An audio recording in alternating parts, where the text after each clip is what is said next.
जिन्होंने केदारनाथ में रची विनाश लीला, जिन्होंने केदारनाथ को किया जलमग्न, जिन्होंने केदारनाथ में मचाई तबाही, 9 साल बाद वापस लौट रही है मां धारी देवी। अब अपने मंदिर में विराजेंगी मां धारी देवी। देखिए सिर्फ धर्म ज्ञान पर। बीते कुछ हफ्तों से देवभूमि जोशीमठ के हालात गंभीर हैं। जोशीमठ की पावन धरा का धंसना, दरारों का चौड़ा होना, पहाड़ों का दरकना और लोगों के आशियानों का टूटना, इन डरावने हालातों से इस वक्त आदि गुरु शंकराचार्य की तपोभूमि जोशीमठ गुजर रही है। जोशीमठ के इन हालातों को देख दुनिया को केदारनाथ की तबाही याद आ रही है। 9 साल पहले हिंदुस्तान को हिला देने वाली तबाही, 9 साल पहले केदार घाटी को बहा ले जाने वाला जलजिला, 9 साल पहले केदारनाथ धाम पर आसमानी आफत, ये सब आपको जरूर याद होगा। कौन भुला सकता है वो दिन जब अचानक से बादल फटा और फिर उसके बाद हिमालय के जलजले ने पूरे हिंदुस्तान को हिलाकर रख दिया। मानो आसमानी आफत सब कुछ निगलने को तैयार थी। जो कुछ भी रास्ते में आया सब खत्म हो गया। दुर्गम पहाड़ियों पर बाबा केदारनाथ के आगे सब कुछ नष्ट हो गया।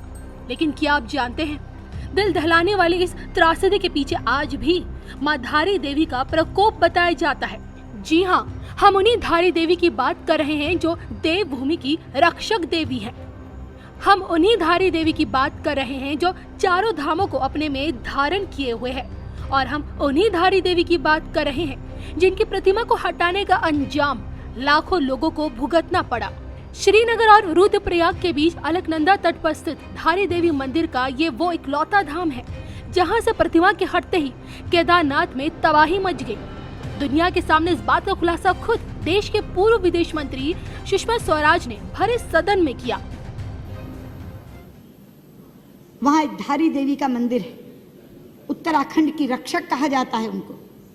उत्तराखंड की रक्षक देवी धारी देवी। उन धारी देवी के ऊपर भी एक विद्युत परियोजना चल रही है जिसमें धारी देवी को जलमग्न करने की योजना थी। हमारी पार्टी की नेत्री उमा भारती एड़ी चोटी का जोर लगा रही थी उस धारी देवी को बचाने के लिए। एक एक के घर जाती थी। आडवाणी जी के नेतृत्व में प्रतिनिधिमंडल लेकर के, मुझे साथ लेकर के प्रधानमंत्री जी के पास गई थी। पर्यावरण मंत्री से सैकड़ों बार मिली थी।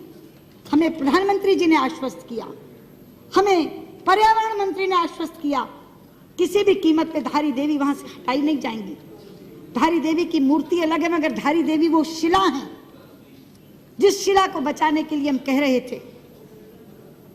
लेकिन सभापति जी, आप जानते हैं ये मात्र संयोग नहीं है। मैं सदन के लोगों को बताना चाहती हूँ, उधर 16 जून को धारी देवी जलमग्न हुई। उसी दिन धारी देवी जलमग्न हुई और इधर केदारनाथ में जल प्रलय आया, जो ऐसा जल प्रलय आया जो हजारों जिंदगियों को लील गया, जो एक विनाश की लीला करता हुआ चला गया। देर से ही सही, लेकिन अब 9 साल बाद देवभूमि की रक्षक मां धारी देवी को अपना स्थायी मंदिर मिला है। इस 28 जनवरी को मां धारी देवी अपने स्थायी मंदिर में विराजमान हो जाएंगी। दरअसल लंबे समय से परियोजना कंपनी और पुजारी न्यास में सहमति न बन पाने के कारण 4 सालों से बने मंदिर में प्रतिमाओं की स्थापना नहीं हो पा रही थी। लेकिन अब दोनों पक्षों की सहमति के बाद अलकनंदा नदी किनारे नदी तल से करीब 30 मीटर ऊपर पिलर पर पर्वतीय शैली में बने मंदिर में स्थायी रूप से मां की प्रतिमा को स्थापित किया जाएगा। पर्वतीय शैली में बना ये मंदिर बेहद आकर्षक है और यहीं से अब 4 धाम के तीर्थयात्री आगे बढ़ेंगे।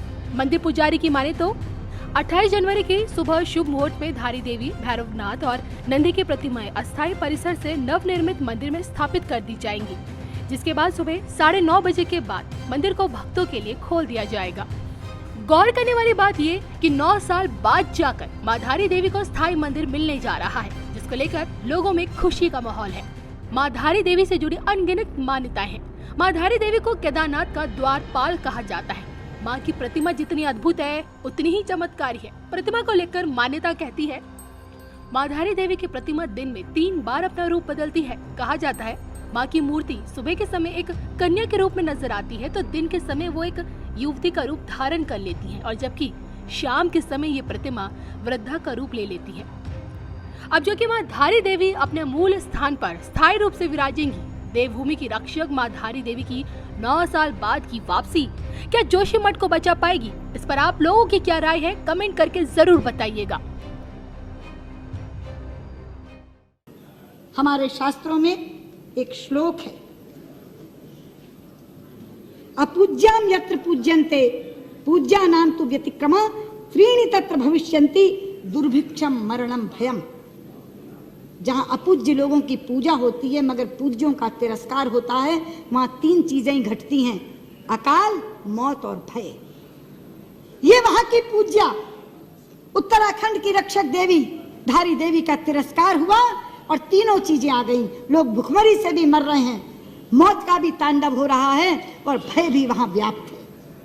इसलिए मैं कहना चाहती हूं, ये जो विकास वर्सेस विनाश का प्रश्न है, ये आज मुंह बाए खड़ा है। वहां गंगा जी के ऊपर कितने बांध बन रहे हैं आप जानते हैं। योजना आयोग की चतुर्वेदी समिति ने गंगा, भागीरथी और अलकनंदा पर 70 बांधों की स्वीकृति दी है, 70 बांधों की।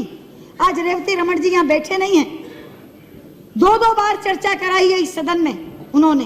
हम सब सांसदों को साथ लेकर प्रधानमंत्री जी के पास जाते हैं। सभापति जी, गंगा हमारे लिए साधारण नदी नहीं है, गंगा हमारे लिए मां है। पता नहीं आप उस दिन थे सेंट्रल हॉल में कि नहीं, मुझे आश्चर्य मिश्रित हर्ष हुआ था, इतना हर्षित हुआ था मन। जापान के प्रधानमंत्री ने केंद्रीय कक्ष में संसद के दोनों सदनों के सांसदों को संबोधित करते हुए जब गंगा जी का नाम लिया था तो गंगा मैया कहा था।